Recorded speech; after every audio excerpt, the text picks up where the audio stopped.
Hello guys, তো আজকে আমি বানিয়েছি আলুর তরকারি। তো আলুর তরকারি বানানোর জন্য আমি এখানে প্রেসার কুকারে তেল নিয়ে নিয়েছি, আর এখানে পেঁয়াজ আর লঙ্কা কেটে নিয়েছি। তো তেলটা গরম হয়ে যাওয়ার পর আমি এখানে দিয়ে দেবো কালো জিরে। ঠিক আছে, কালো জিরেগুলোকে আমি হালকা হালকা ভেজে নেব।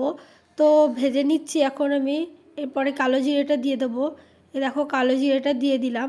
আর কালো জিরেটা যখন ভাজা হয়ে যাবে, এটা হালকা হালকা ভাজতেই থাকবে, একটু নাড়ানাড়া। এবার যখন এই কালো জিরেটা একটু হালকা হালকা মানে সেন্টটা বেরোবে, কালো জিরে একটা সেন্ট থাকে। আর কালো জিরে আমাদের ঠান্ডা লাগবে না, কালো জিরে তরকারি খেলে ঠান্ডা লাগে না, আমাদের উপকারিতা বাড়ায় কালো জিরে। তো এবার আলুগুলো দিয়ে দিলাম, কালো জিরেটা নাড়ার পর আলুগুলো দিয়ে দিলাম। এরপরে পেঁয়াজ আর কাঁচা লঙ্কা, যেগুলো আমি আগে থেকে কেটে রেখেছিলাম, সেই পেঁয়াজ আর কাঁচা লঙ্কাটাও দিয়ে দিলাম। পেঁয়াজ আর কাঁচা লঙ্কাটা দেওয়ার পর আমি নাড়তে থাকবো আলুটা। এরপরে দিয়ে দিলাম স্বাদ মতো নুন আর সামান্য হলুদ। অল্প হলুদই প্রয়োজন, বেশি হলুদ না দিলেও চলবে।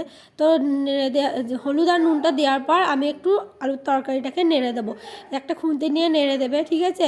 আর তেল খুব সামান্য দিলেই হবে। আর এই তরকারিটা খুবই টেস্টি হয়, তোমরা করে দেখবে।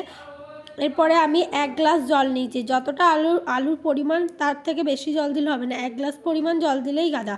তো তারপরে একটু নেড়ে দেবে, নেড়ে দেওয়ার পর প্রেসার কুকারে দেবে। প্রেসার কুকারে তরকারি খুব সুন্দর হয়। প্রেসার কুকারে ঢাকনাটা এবার লাগিয়ে দিলাম। আর গুনে 2টো সিটি দেবে, তার থেকে বেশি সিটি দেওয়ার দরকারই নেই। তো দেখো আমার 2টো সিটি দেওয়া হয়ে গেছে, আর আমার আলুর তরকারি রেডি, মাত্র 2 মিনিটের টেস্টি। আমি দেখাবো আলুগুলো কতটা কি সেদ্ধ হয়েছে।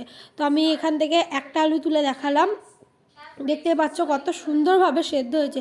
তো তোমরা ট্রাই করে দেখো, আর চ্যানেলটাকে আমার সাবস্ক্রাইব